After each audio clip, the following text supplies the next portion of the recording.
Today, we're going to show you how to look at a home like a house geek. The first thing we're going to do when we get out of the car is take a look at the condition of the driveway, looking for heaving, cracks, and just the general condition and deterioration level. As we move up towards the home, we're going to take a look at the roof, the soffit, and the fascia.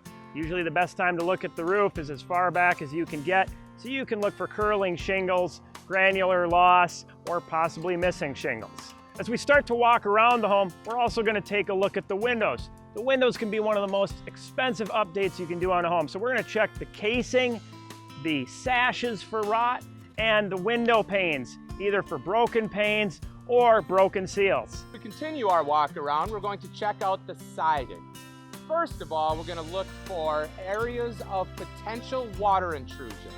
Water intrusion in between the exterior wall and interior wall can be one of the most devastating things that can happen to a home. Next, we're going to look at the condition of the siding. On masonite and wood siding, we're going to look for general deterioration or wear. On vinyl siding, we're going to look for warping or discoloration. And on aluminum and steel siding, we're going to look for denting and oxidation. Continue our exterior walk around. We're going to make our way over to the air conditioner. First of all, we're going to try and see if we can get a date on the manufacture of the air conditioner. Typically, they last from about 15 to 20 years. As we make our way over there, we're going to listen for extraneous noises. Also, we're going to look for deferred maintenance. The next thing we're going to look at is the grading around the home, making sure there's a positive grade away from the house. And if there's not, remembering that location, as that may be a point of water intrusion. Also, as we're walking around, we're looking at the condition of the foundation, looking for large cracks or deteriorating block or stone. Last thing we're going to decide before we go in the home is decide, do we want to go in the home?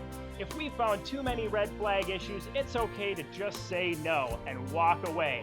I would rather spend more time in the right homes and less time in the wrong ones. When you see a home with a house geek, you can rest assured we're not going to point out all the stuff that is pretty. You can see that. What we will be looking for is water stains up on the ceiling. A ceiling that might be sagging due to structural issues or cracks on the walls due to settling. Checking to see if the GFCIs in the kitchens and bathrooms work. Checking to see if the fixture is operating properly or if it's just a broken light bulb. One of the things we want to make sure we look at while we're in the house is the electrical service. We're making sure that they are breakers instead of fuses. Ideally, we'd like it to be at least 100 amp service, and we're paying attention to the make and model of the box.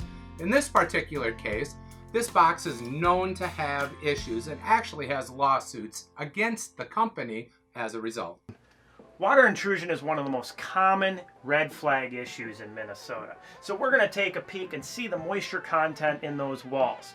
Water intrusion can lead to mold or many other health issues associated with it. We're also going to want to look at the main mechanicals, the boiler or furnace, water heater, and if there is one, the water softener. Looking to figure out the age and how well they've been maintained. One of the last things we're going to do is take a look at some of the things you can't see with your naked eye. Looking at the insulation levels and how well doors and windows are sealed with a thermal camera.